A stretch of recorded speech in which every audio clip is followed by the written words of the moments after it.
lang na meron lang gusto talagang manira sa akin at sa pamilya ko. Let's all face that. Kasi sino naman ang gagawa all of a sudden? Bigla na lang may gagawang Ang nakakagulat na pahayag ni Carmina Villaruel tungkol sa nakaraan nila ni Bibi Gandang Hari na muling nagpasiklab ng usapan sa publiko at dahilan upang muling balikan ng marami ang isa sa pinakakontrobersyal na kwento ng pag-ibig at paghihiwalay. Sa mundo ng showbiz,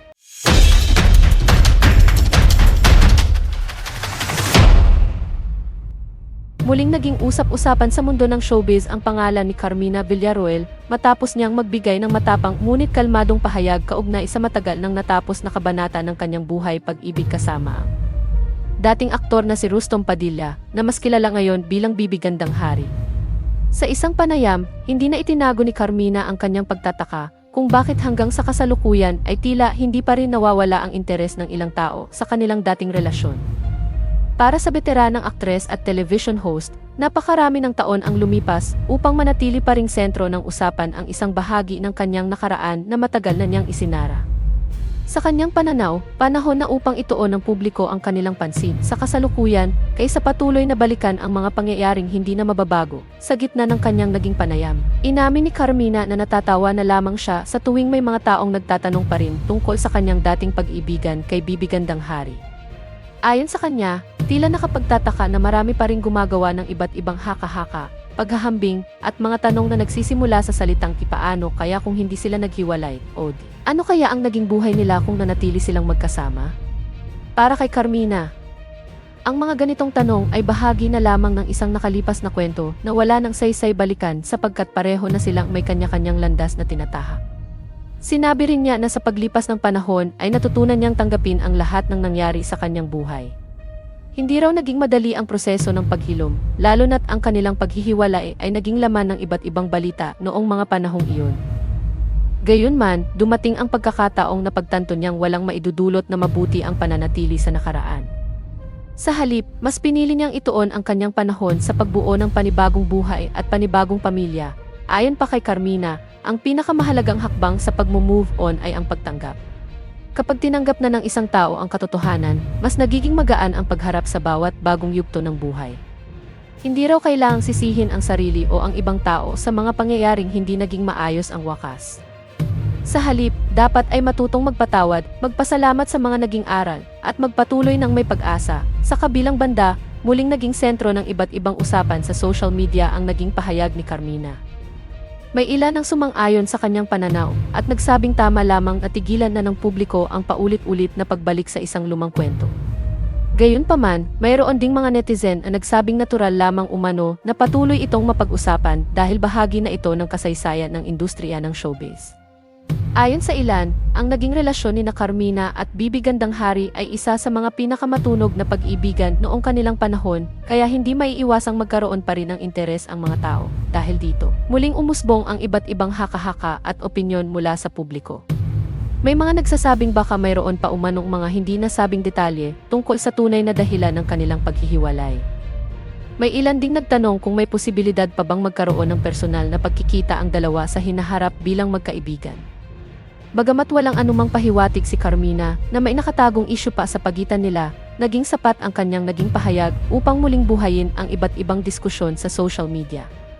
May mga tagahanga ring nagsabing tila hindi lamang ang publiko ang bumabalik sa kanilang nakaraan, kundi maging ang ilang programa at content creator na patuloy umanong ginagamit ang lumang kwento upang makakuha ng atensyon.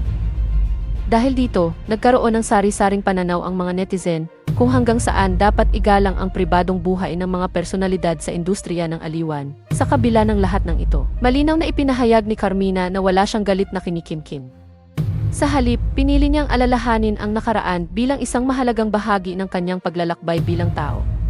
Anya, bawat karanasan, maging masaya man o masakit, ay may naiiwang aral na nagiging dahilan upang maging mas matatag ang isang tao sa pagharap sa mga susunod pang hamon ng buhay. Samantala, muling naging laman ng iba't ibang online discussion ang kasalukuyang buhay ni Bibi Gandang Hari.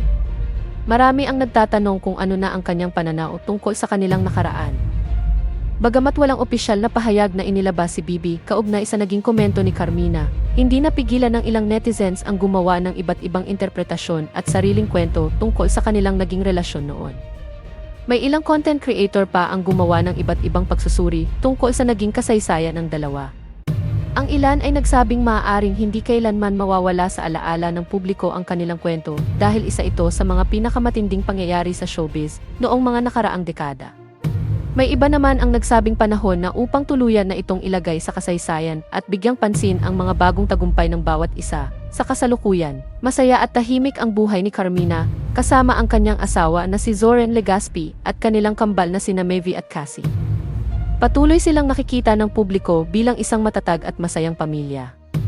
Sa iba't ibang panayam ay madalas ding ibinahagi ni Carmina ang kanyang pasasalamat sa lahat ng biyayang natanggap niya matapos ang maraming taon ng pagsubok. Sa kabilang banda, patuloy namang tinatahak ni Bibi Gandang Hari ang sarili niyang landas.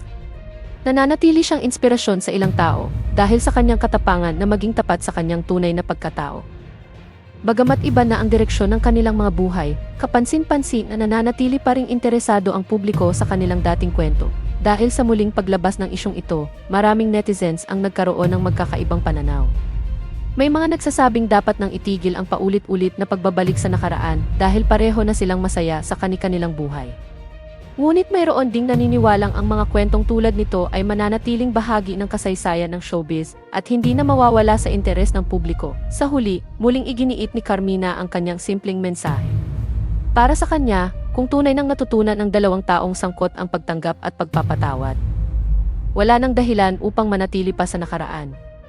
Ang pinakamahalaga ay ang kapayapaan ng isip, ang pagmamahal sa pamilya, at ang patuloy na pagharap sa bawat bagong araw ng may pag-asa.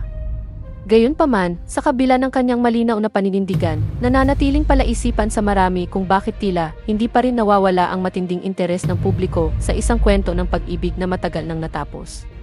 Para sa iba, isa itong patunay na ang ilang pangyayari sa mundo ng showbiz ay nagiging bahagi ng kolektibong alaala ng mga tao. Ngunit para sa iba naman, panahon na upang tuluyan ng isara ang lumang kabanata at bigyang daan ang mga bagong kwentong mas may kabuluhan sa kasalukuyan.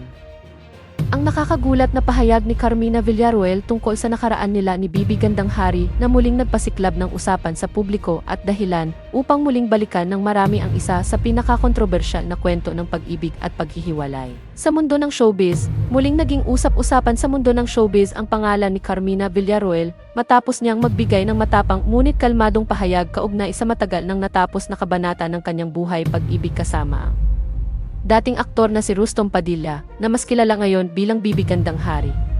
Sa isang panayam, hindi na itinago ni Carmina ang kanyang pagtataka kung bakit hanggang sa kasalukuyan ay tila hindi pa rin nawawala ang interes ng ilang tao sa kanilang dating relasyon. Para sa veteranang aktres at television host, napakarami ng taon ang lumipas upang manatili pa ring sentro ng usapan ang isang bahagi ng kanyang nakaraan na matagal na niyang isinara. Sa kanyang pananaw, panahon na upang ituon ng publiko